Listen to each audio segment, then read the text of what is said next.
All right, so to Nails Pro Academy students, just to kind of clarify about this exercise, this is the consistency bead exercise. For those in Nail Sculpting 101, what I'm doing is, this is on a plastic see-through paper.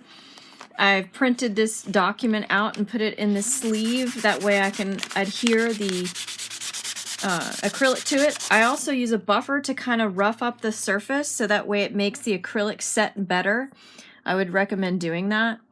So for those who might be struggling with this exercise, it's pretty simple.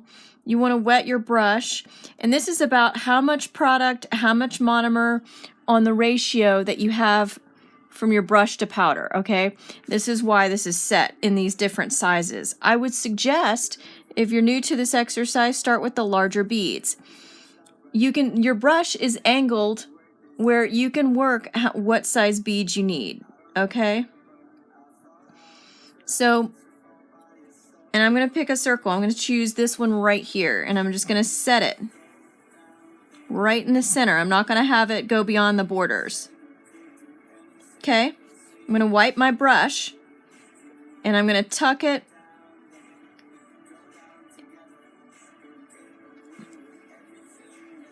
and just let it set. Okay.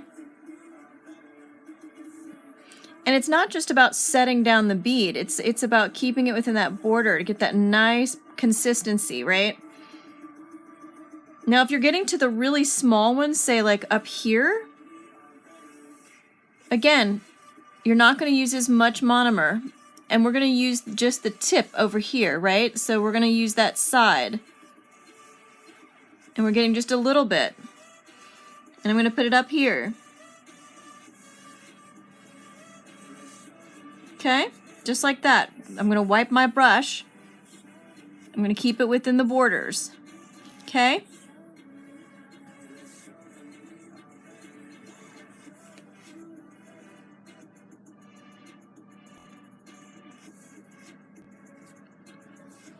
Okay, these are bleeding. This is a little big for this size. It gets challenging, but this is good practice. See, I can just get any kind of size I want. Make sure your beads are not leaning. Okay?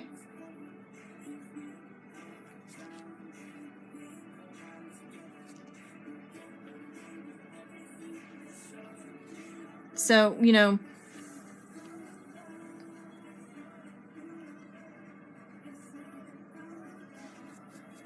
so this helps you control the ratio amounts and helps you familiarize yourself with ratio amounts as you're working from a larger to the smaller spaces, okay?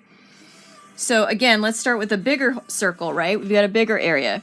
So I'm going to take some of the excess off, and I'm going to get a bigger bead. Much bigger, right, than the other ones.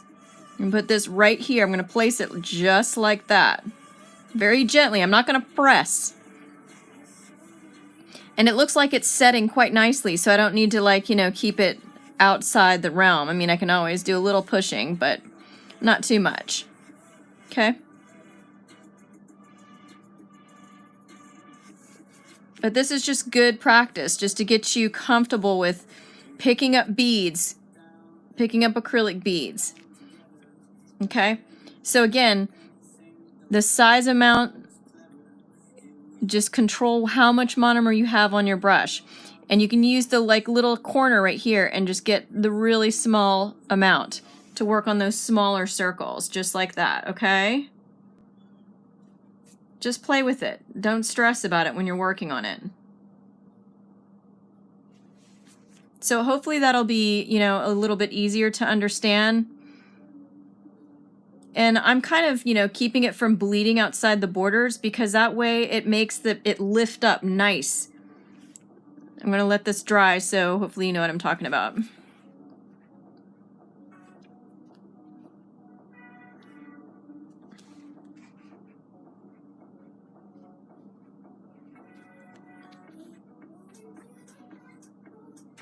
course, you can practice perfection and not, you know, kind of like maneuver.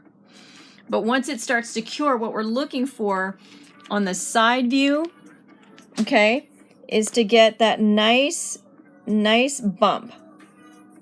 Nice centered bump. It could be a little flat as long as it's nice and centered. Okay? Nice and centered. All right, a nice perfect dome.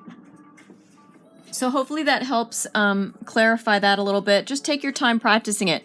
But when you're picking up the different size beads, it's about, you know, how much you want to put monomer you want in your brush, okay? When you're dipping, you can dip this way, angle it this way to get the different size beads. You know, that's what you're also practicing and working on to perfect that. So I hope that helps clarify this exercise a little bit.